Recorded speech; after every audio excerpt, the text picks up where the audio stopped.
All right, some of the viewers are curious about how I dry my pieces. So I will show you my drying process. Also, it's a very important process because if you don't get a very even dry, when you trim, it's gonna be cause you trouble. Because once the piece is dry on the other side more than the other, one side drier and one side softer, it's super hard to trim. So I guess I will show you how I dry my pieces. So this one I throw on the bed. Okay, I didn't cut it until now, and I throw my pieces around between 1:45 to 2:30. Okay, so around 2 p.m. Okay, 2 p.m. The temperature was about 78 degrees then, or maybe a little hotter, 80 degrees. So now it's about around the time is around 6 o'clock. Okay, so I come back into my studio and then wire off my mug. So it's about 4 hours, 3 hours, 3 hours, 3.5 hours dry. So the rim is firmer. Okay, so and I can pick it up from my bed easier. And then remove the clay.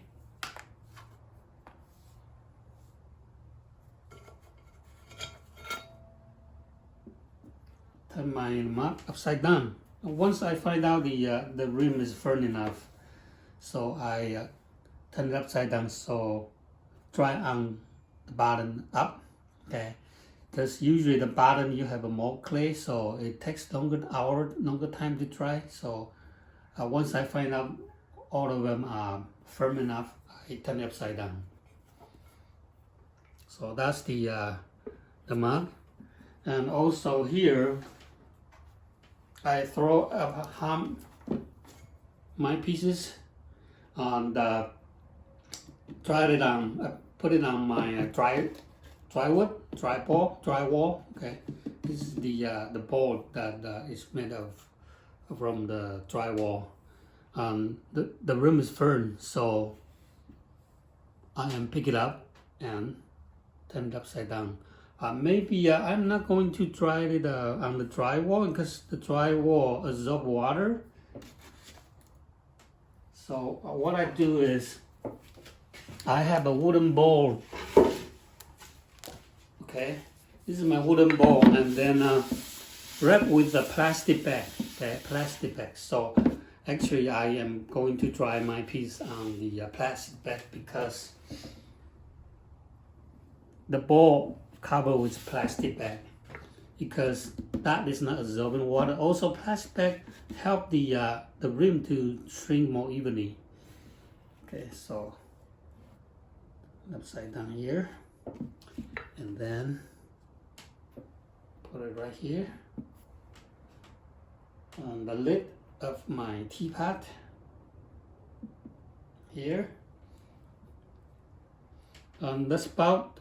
Okay, the spout, it's been, I use the torch to dry, heat gun to dry a little bit, so this one, it dry faster, so I will separate, wrap up with a plastic bag and put it inside here. Okay, the teapot body.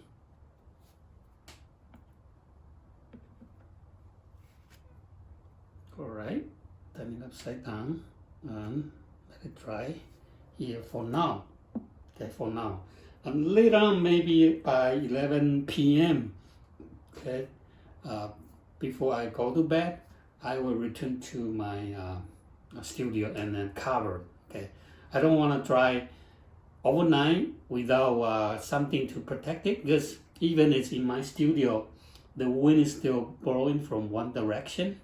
So sometimes I find out that even it's inside the room, I have uneven dryness. Okay, So I would cover with something. Okay, I will show you what I do. Okay, what I do. Right. So this is my initial drying process. Okay, and later on I will return and show you what I do during the nighttime. So I use a small piece of plastic bag to wrap the spout separately, because this has been dry using the heat gun. So I don't want to dry too much. And then just put it anywhere.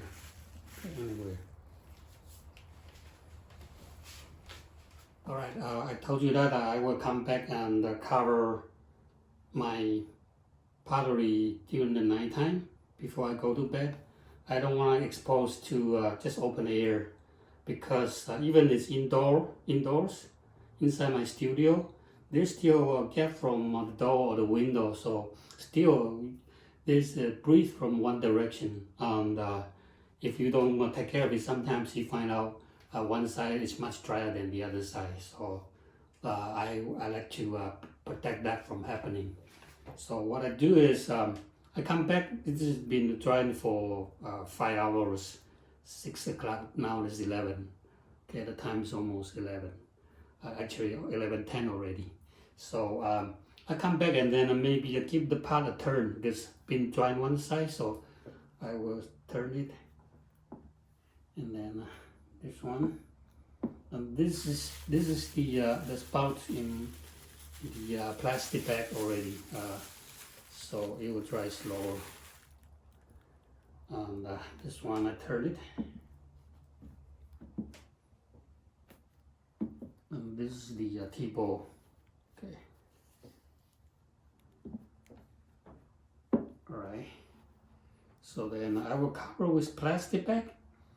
But usually I don't like the plastic bag directly contact with the pot, because sometimes if the plastic bag contact with the pot, sometimes the moisture is deposited on the plastic bag, and that side might be a little bit wetter. So I like to have open air. So what I do is, okay, there's another material. Well, it's like bird cage. This is a little bit too small, okay? But this, you can buy it from Chinese clay art. I think they are selling it. So you could put it inside the cage, and then there's a air hole here. So you place the pot inside and let it dry slowly. And myself, I drill a couple holes on top of it, so the moisture can come out from there. But put it in here, it's drying a little bit slower. So I want to be able to trim it maybe tomorrow. Okay, so I won't put it here. But if you wanna you are not in a hurry to trim your pieces, leave it in there. Just put your pot inside, and then a couple days it dry evenly. Okay, so this is a very good drying device that you could do. Or you can find a cheap. This is like an umbrella. Okay. It's a full cover, okay, to prevent from the flies and the mosquito, some kind of insect to contact with your food. So I actually am going to place this on top of it, okay, so that there's the air room on top of it, and then I'm just using a plastic bag to cover it all the way to the bottom. The plastic bag should be large enough. Okay.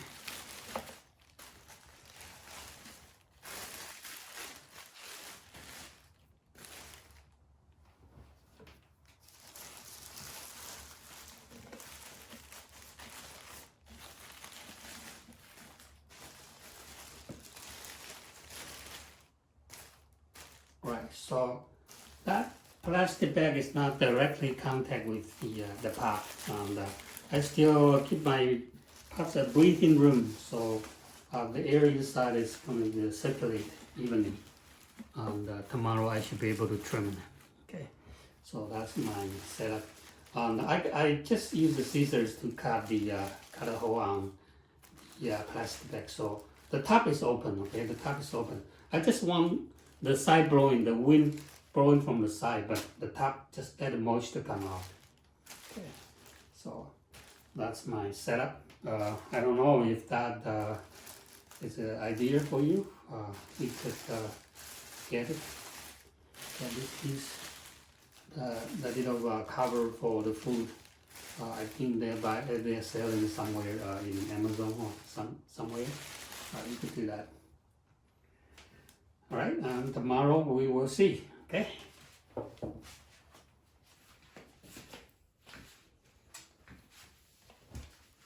All right, now the time is almost 10 in the morning, 10 o'clock in the morning. So I come into my studio to see if that is dry enough to trim or not. Probably not, maybe afternoon.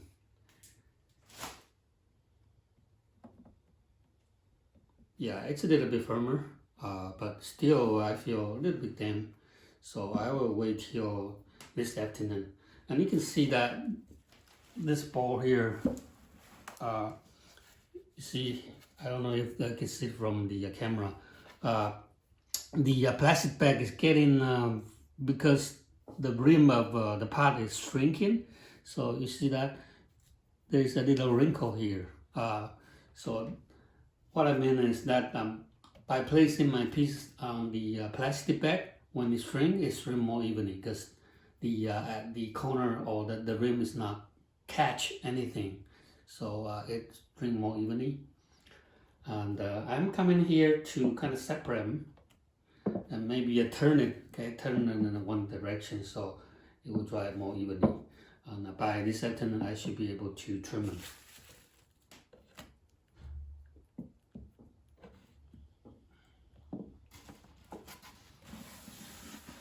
Okay, so that's my drying process, and before I trim, I will show you another video clip about how dry I decided to trim it. But now it's still wet, okay? If you kind of a pinch, okay, let me use this one as an example. When you cut it off, the edges, it's the weakest spot, and if you pinch it, see that?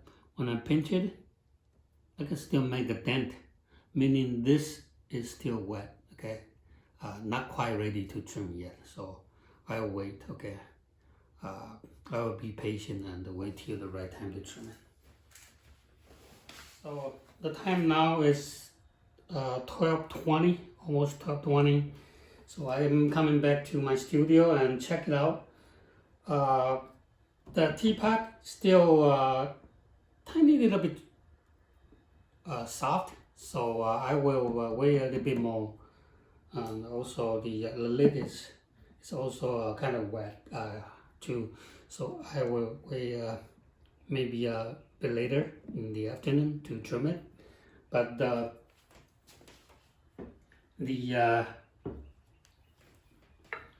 tea bowl, I think is pretty good, and try to pinch here, and it's not movable, so that's very good. And also this mug too, it's also very good to trim. So it's less than 24 hours that I will be able to trim, and the whole piece stays quite well, that the rim is dry evenly. And the bottom is also dry evenly, so it's a lot more easier to trim when your piece is dry evenly. So that's my drying process.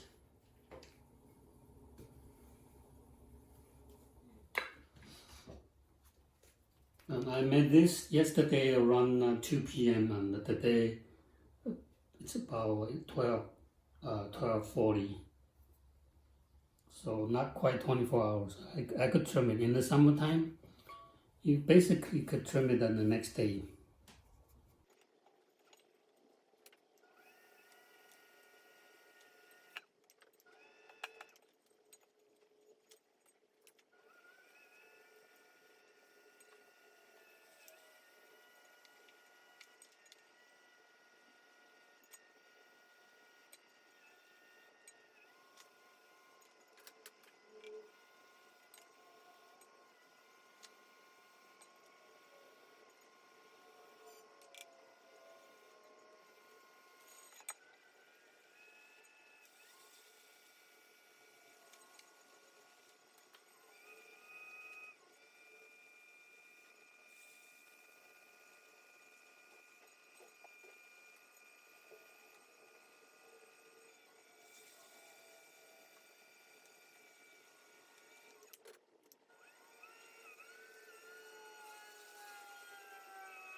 Alright, so that is the drying process that I show you.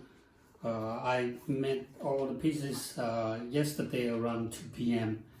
and now the time is around 6 p.m. the next day, and everything is done. Trim and assemble the spout and handle, and also for this one attach the handle for the mug and the roller texture T-bowl. So hope my drying method help you improve your drying technique, and also for good even dry, it's helping you to do your job better and do the right thing at the right time. Okay, so hope this helped. All right, see you next time.